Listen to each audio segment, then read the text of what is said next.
Another area where the woke want equality is in regard to gender issues, and everyone will be well aware of this because it's in the news all the time.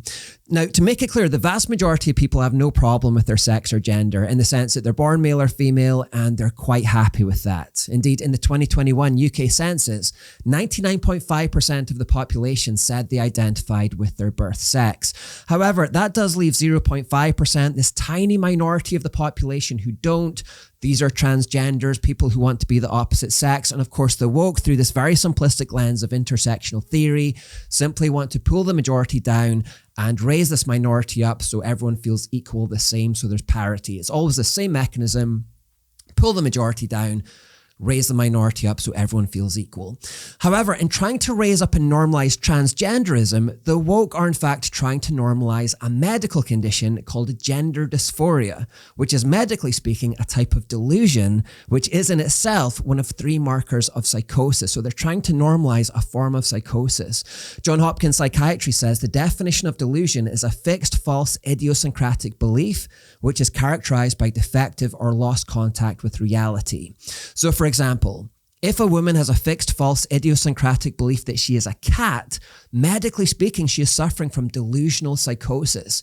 If an adult man in his 50s started believing he was a 6-year-old girl, if a woman started believing she was a dragon, or if a man believed he was a dog, these would all be examples of medical delusional psychosis, people who have lost contact with reality. Now, up until 2013, gender dysphoria was officially and rightly classified as a delusional psychosis by the World Health Organization, and it was treated as a psychiatric problem. However, due to this misguided influence of intersectional theory in recent years, it's now been recategorized. The woke said that the transgender community shouldn't be told they're disordered because that would make them sad and depressed. So rather, they should be affirmed in this identity, celebrated, revered, championed, raised up. Transgenderism should be normalized and seen as equal. Before 2013 then, if a woman came forward, for example, claiming she was a man born in the wrong body, she would have been referred to a psychiatric unit for mental therapy. Today, however, because of this intersectional influence, if she came forward claiming to be a man, she would now be actively fast-tracked towards affirmation, towards hormones, towards surgery, because this is seen as affirming. People are now very quickly getting body parts amputated and receiving life-changing treatments that are leaving them permanently disfigured and infertile in this bid to be affirming and compassionate. And of course, that's already leading to very predictable massive regrets as people eventually do come to their senses and realize this isn't what they wanted all along. They were just suffering from a kind of delusion, a kind of psychosis. As a teenager, Kira Bell wanted to become a boy. Now she sees the transition she underwent as a temporary and superficial fix for a complex identity issue. That's why she brought her case to the High Court, arguing that children should not be able to give informed consent to receive hormone-blocking drugs delaying puberty. When I was put on the hormone blockers, I had no real idea of how it was going to affect me in reality on a day-to-day basis. The Tavistock's Gender Clinic is facing a class action lawsuit from patients who say they were let down and permanently altered by treatment from the Gender Identity Development Service. Allegations include recklessly prescribing puberty blockers and taking an unquestioning affirmative approach to children who identified as transgender. Can you give us an idea of the numbers here? Is it true to say that you're expecting around 1,000 former patients to join this class action? Yes. As far as the surgeries, the bottom surgeries, they're notorious for bladder infections. They do become life-saving after antibiotics don't work anymore. So reoccurring bladder infections are one. Heart issues, lung issues. You have to be on synthetic hormones if you have a full, complete 100% transition. So there are enormous amounts of health issues for a process that makes mental health worse. It's like I said, I'm on candid camera. I'm waiting for them to pop out anytime. Has it shortened your life? Is that what you're saying? Oh, yeah, absolutely it has. Testosterone and cross-sex hormones actually shorten your life 10 to 15%. That's a fact. But I have congestive heart failure from my heart attack. I have, lung damage. I get reoccurring infections still. So, yeah, absolutely. I mean, I'm not going to be here very long. Do you wish you hadn't done it? Yeah.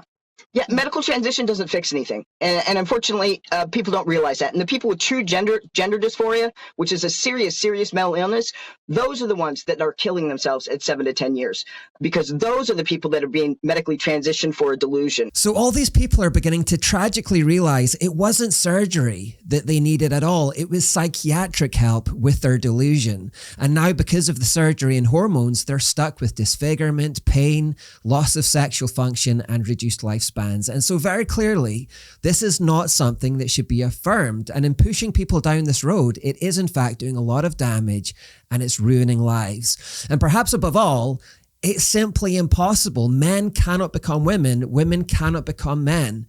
It's simply impossible. The Bible says we are created male and female, and that is hardwired deep into every fiber of our being, something that science will readily affirm. I will say this categorically, that you cannot change your sex. Your sex actually is there in every single cell in the body. You have a chromosomal sex, you have genetic sex, you have hormonal sex, you have all sorts of different kinds of psychological, brain sex, they're all different. And yet, despite it being simply impossible to change sex or gender, this is not something that you can actually do in real life. That in itself is a delusion. It's make-believe to think that you can change your sex or gender. And despite it being harmful to try to do it and to affirm a mental illness through life-altering surgery and hormones that leaves people with pain, regret, and mutilated bodies, as of this moment, the woke are still so blinded by intersectional theory that they can't see past this very simple idea of whatever's the minority, try and affirm it, whatever's down here, try and raise it up, try and normalize it. And therefore, they find themselves trying to normalize mental illness, gender dysphoria, and delusional psychosis.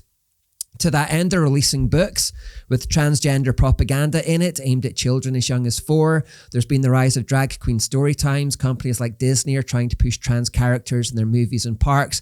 And celebrities have made a trans kid almost a fashion statement. And you'll notice in all of those examples, it's aimed at the kids. This is all an attempt to normalize it in children in particular. And that is especially pernicious and I would say even evil. Pressuring kids into hormone blockers and surgery before they even know what any of this means is absolutely evil. Innocent lives are being destroyed by this. Look at these clips for a little bit of context. So, this is the time you have to make a choice. So we have a family holiday on a cruise around the Caribbean, or you've got that car. A cruise around the Caribbean, or a cruise around the garden in your own car. What do you fancy, Amelia? The car. The car! Yes! The car! Shall we bring your mum and dad back? Yeah. Yeah, let me just check if they've stopped crying. Number 2, you could go to Dubai, or you could stay at home with your very own giraffe. What do you think? What do you fancy? I want the giraffe. Those are light-hearted clips, but what they show is that kids don't know. They're kids. Who looks at those kids and thinks that they're ready to make life choices about surgery and hormones that will change them forever before they even really know what life is? The woke do, but only because they're trying to legitimize transgenderism by making out kids can be born in the wrong body to suit their agenda and to make transgender people feel better about their delusions. It's manipulative, it's evil, and it's wrong to ruin kids' lives to try to legitimize mental illness. One day, future generations are going to look back on the people who allowed this mutilation of kids, and it will be seen as madness at best and evil at worst. There is no such thing as a trans kid. There are boys and girls and parents who push gender confusion onto them because of their own emotional wounds and scars and because it's currently trendy. And the people who allow these innocents to be harmed like this for this ideology are quite frankly abominable. Of course, to try and normalize it, they're also letting biological men compete in women's sport and changing laws to let biological men into women's spaces. We've heard a lot about this in recent years. And of course, all this is leading to chaos, as you would expect, because you can't reorder society around delusions and mental illness and expect things to go well for you. So recently there was a story of a rapist called Adam Graham who decided to identify as a woman called Isla Bryson simply so he could get access to female prisons. Many other men have done the same thing because it works. This one man was convicted of sexually assaulting a 10-year-old girl. Another had stalked a 13-year-old girl, both sent to female prisons after supposedly becoming trans women. And the consequences of this are just so predictable. It's crazy that we even consider this. In 2018, Stephen Wood, he was convicted of multiple rapes and sexual offences. He changed his name to Karen White to get admittance to a female prison. It worked. After being granted the switch, he promptly carried out a string of sexual assaults against the female inmates. In New Jersey, a man called Demetrius Minor changed his identity to get access to a female prison, where he promptly impregnated 2 other inmates. Girls are being assaulted in gender-neutral bathrooms in schools, as in these 2 cases, for example, in England and in the United States. And allowing biological men to compete in women's sports has introduced chaos as well. Of course it has. It has now become extremely common to hear of average male athletes switching to join women's teams and then dominating and breaking records. Women then have their own opportunities and rewards stolen, of course. In the case of combat sports, it actually gets very dangerous. Fallon Fox, a biological man, fought Tamika Brents in a UFC cage fight and beat her so badly she broke her eye socket. So these are the results of this push to affirm transgenderism, this delusion. It's disfigurement, regret, pain, shortened and ruined lives, women deprived of important single-sex spaces, assaults in bathrooms and prisons, women being pushed out of their own sports, their own opportunities and rewards being taken from them. And it's all because of this misguided idea of intersectionality, which means trying to normalize delusion, a psychosis. Affirmation is not what people suffering from gender dysphoria actually need. It's psychiatric help. Because we've stopped treating it as a mental illness and instead we're reconfiguring society to accommodate it, we're reconfiguring society around mental illness, and that's not going to end well for us, as we are already witnessing. We need to get back to the Bible. We need to get back to truth. We need to get back to reality. There is male and there is female, and they simply can't change.